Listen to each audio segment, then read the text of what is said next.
इस समय देश के 4 राज्यों में विधानसभा चुनावों का दौर चल रहा है, लेकिन हरियाणा का चुनाव इस बार सर्वाधिक सुर्खियों में है, जिसकी असल वजह कोई और राजनेता नहीं, बल्कि हरियाणा के इस चुनाव में नेता से पहलवान से नेता बनी विनेश फोगाट सर्वाधिक सुर्खियों में है। विनेश फोगाट केवल हरियाणा में विधानसभा चुनाव लड़ने के कारण ही सुर्खियों में नहीं है, बल्कि अतीत में उनके साथ घटी घटनाओं के कारण भी वे सुर्खियों में हैं, जिनके कारण पिछले कई सालों से उनका नाम काफी विवादास्पद रहा है। विनेश फोगाट ने अब कांग्रेस का दामन थाम लिया है, यानी अब वे आधिकारिक रूप से कांग्रेस में शामिल हो गई हैं। कांग्रेस ने विनेश फोगाट को हरियाणा विधानसभा क्षेत्र जुलाना से टिकट दिया है, लेकिन क्या दिग्गज पहलवान रही विनेश फोगाट विधानसभा क्षेत्र जुलाना के दंगल में अपना कमाल दिखा पाएंगी, अपने दांव दिखा पाएंगी? ये तो आने वाला समय ही बताएगा कि 1 अक्टूबर को जुलाना के लोग विनेश फोगाट को चुनेंगे या भाजपा के उम्मीदवार को, क्योंकि वोटों की गिनती तो 4 अक्टूबर को ही बता पाएगी कि किसकी विजय हुई। पिछले 20 सालों से जुलाना विधानसभा सीट पर भाजपा काबिज रही है। अब देखना यह है कि विनेश फोगाट अपनी पहलवानी के दांव कहां तक सफल करती हैं। आज के इस वीडियो में हम विनेश फोगाट की राजनीतिक पारी का राजनीतिक विश्लेषण बिल्कुल नहीं करने वाले हैं, बल्कि हम तो ज्योतिषीय आधार पर यह बताने वाले हैं कि विनेश फोगाट का पहलवानी वाला कैरियर तो अब समाप्त हो चुका है, क्योंकि दंगल गर्ल अब रेसलिंग के मैदान से तो संन्यास ले चुकी है। दंगल गर्ल अब राजनीतिक अखाड़े में अपना दांव कांग्रेस के उम्मीदवार के रूप में जुलाना विधानसभा क्षेत्र से आजमा रही हैं। विनेश फोगाट का जन्म 25 अगस्त 1994 को हरियाणा के भिवानी जिले के बलाली गांव में 12 AM पर हुआ, जिसके अनुसार विनेश फोगाट का जन्म तुला लग्न में हुआ। उनके लग्न में राहु एवं गुरु युति करके गुरु चांडाल योग बना रहे हैं। एकादश भाव में सूर्य अपनी सिंह राशि में बुधादित्य योग बना रहा है। शनि पंचम भाव में अपनी ही कुंभ राशि में बैठा हुआ है, जबकि चंद्रमा छठे भाव में तथा केतु सप्तम भाव में बैठा हुआ है। मंगल 9वें भाव में मिथुन राशि में विराजमान है। शुक्र द्वादश भाव में कन्या राशि में नीचस्थ है। नवम भाव का मंगल द्वादश भावस्थ एवं नीचस्थ शुक्र को पीड़ित कर रहा है। जन्म के समय बुध का भोग्य काल दशा काल 7 वर्ष 2 माह और 7 दिन थी। वर्तमान में शुक्र की ही महादशा चल रही है, जो कि 1 नवंबर 2028 तक चलने वाली है। तो दर्शकों, अब हम पहलवान से राजनेता बनी विनेश फोगाट के कैरियर के बारे में ज्योतिषीय विश्लेषण करते हैं। उनकी कुंडली में राहु एवं गुरु मिलकर गुरु चांडाल योग लग्न में निर्मित कर रहे हैं।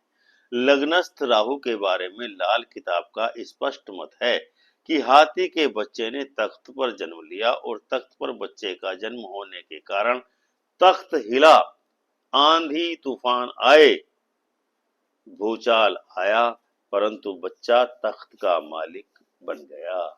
राहु अपनी योग्यता से ऊंचे स्थान को प्राप्त कराता है। राज दरबार उत्तम रहेगा। राहु सूर्य के इस पहले घर को तो ऊंचा करेगा, परंतु सूर्य को कमजोर करेगा। अर्थात जिस घर में भी सूर्य होगा, उस घर से संबंध रखने वाले घर को या घर के प्रभाव को नष्ट करेगा। विनेश की कुंडली के इसी घर को प्रभावित करने के कारण पेरिस ओलंपिक में फाइनल भी नहीं खेल पाई और मेडल जीतने से वंचित हो गई, क्योंकि सूर्य उनकी कुंडली के एकादश भाव में बैठा था। यानी वे गोल्ड मेडल से अंततः चूकी गए और इनाम की धनराशि उनको नहीं मिल पाई। ये अलग बात है कि देश वापसी पर उनका भव्य स्वागत समस्त देशवासियों ने बड़े ही हर्षोल्लास के साथ किया। विनेश फोगाट की कुंडली में 9वें घर में बैठकर मंगल द्वादश भाव में बैठे नीचस्थ शुक्र को पीड़ित कर रहा है। वर्तमान गोचर में भी मंगल एवं शुक्र का यही संयोग 18 सितंबर 2024 तक चल रहा है। यानी कि विनेश को 18 सितंबर 2024 तक का समय सावधानी पूर्वक ही काट देना चाहिए। 18 सितंबर के पश्चात मंगल एवं शुक्र का यह योग पीड़ित करने वाला समाप्त हो रहा है। यानी विनेश के लिए 18 सितंबर के बाद का समय निश्चय ही अनुकूल होने वाला है। उनकी योजनाएं सफल होने वाली हैं। द्वादश भावस्थ शुक्र पूर्ण दृष्टि से छठे चंद्रमा को देख रहा है।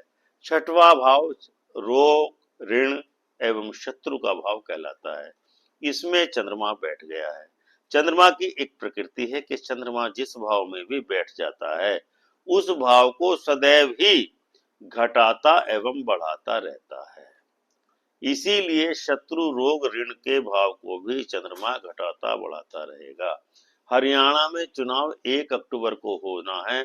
उस दिन कृष्ण पक्ष की चतुर्दशी तिथि है आश्विन मास के, यानी उस दिन चंद्रमा सबसे छोटा होगा और अमावस्या को तो चंद्रमा शून्य ही हो जाएगा, अर्थात विनेश फोगाट के शत्रु 1 अक्टूबर को लगभग शून्य हो जाने वाले हैं। अब आते हैं दशाओं की स्थिति पर। इसके अलावा वर्तमान समय में 3 सितंबर 2021 से 3 नवंबर 2024 तक शुक्र की में शनि का अंतर चल रहा है, जिसमें 1 जून 2024 से 3 नवंबर 2024 तक शनि का प्रत्यंतर चलने वाला है। वर्तमान वर्ष में जो ओलंपिक पेरिस में हुए वे 26 से जुलाई से 11 अगस्त के मध्य हुए। तब की स्थिति यह थी कि उस समय विनेश का विगत वर्ष प्रगति में था, किंतु वर्तमान में 25 अगस्त को उनके जीवन का नया वर्ष प्रारंभ हुआ है, जिसमें उनकी वर्ष की कुंडली कर्क राशि की बनी है और इस वर्ष मूनता उनके दशम भाव में स्थापित है।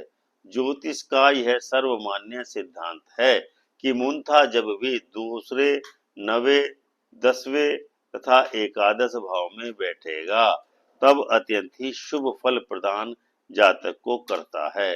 दशम भाव में मूनता होने से व्यक्ति को सरकार द्वारा पदोन्नति और सम्मान मिलता है। ऐसा व्यक्ति सफलता प्राप्त कर सकता है। वह अपनी सभी इच्छाओं को पूरा करने में सक्षम होता है। उसका व्यवसाय बढ़ता है और फैलता है। समाज में प्रसिद्धि और सम्मान मिलता है। शुभ परिणाम प्राप्त होते हैं। जातक को उच्च पद प्राप्त होता है। इस प्रकार उपर्युक्त विवेचना के आधार पर हम कह सकते हैं कि वर्तमान समय में ग्रह गोचर विनेश फोगाट के लिए पूर्णतः अनुकूल चल रहे हैं और 1 अक्टूबर को हरियाणा में होने वाले विधानसभा चुनाव में वह जुलाना सीट विधानसभा सीट जो कि पिछले 20 वर्षों से भाजपा के कब्जे में थी, उसको भाजपा से झटक करके वापस कांग्रेस और राहुल गांधी की झोली में डाल देंगी। ऐसा ज्योतिष का